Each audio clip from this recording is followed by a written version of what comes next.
Salut chers amis, bienvenue sur ma chaîne YouTube, les grands noms de l'Afrique. Nous allons parler d'un problème, le problème de l'apartheid, l'histoire de l'apartheid. Et premièrement, restez calés sur la chaîne. La première chose, nous allons parler de la signification de l'apartheid. L'apartheid, c'est quoi? L'apartheid, c'est un terme, mot afrikaans, qui signifie séparation des races en fonction de l'ethnie ou de la race. Donc, c'est un mot dérivé du français.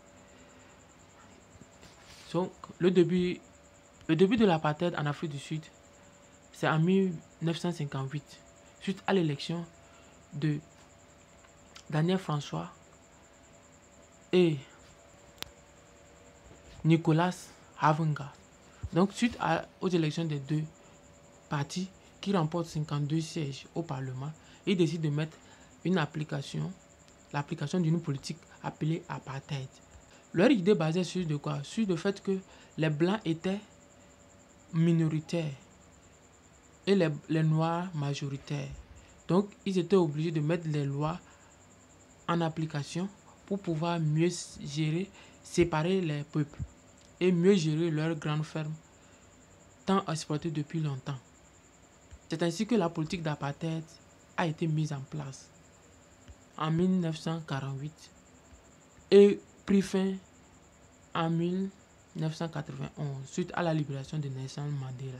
Les causes, parce que les blancs s'estimaient minoritaires et les noirs majoritaires qui pourraient être un jour dominés.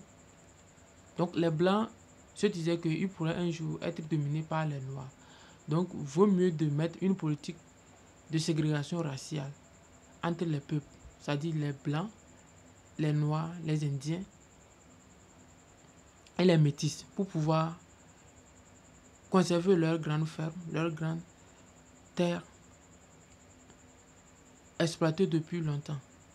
En fait, lorsqu'ils vont mettre les lois, ils vont mettre la politique en application en 1958, excusez-moi, en 1948, ils vont mettre les lois comme la séparation dans les transports, la séparation sur les places publiques, la non-autorisation des noirs et des métis à la place publique.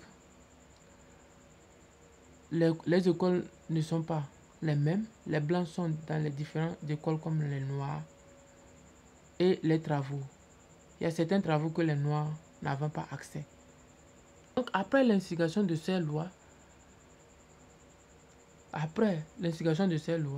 et quelques années plus tard, après le massacre de Sharpeville en 1960 et dans le contexte de la décolonisation, les critiques internationales contre l'apartheid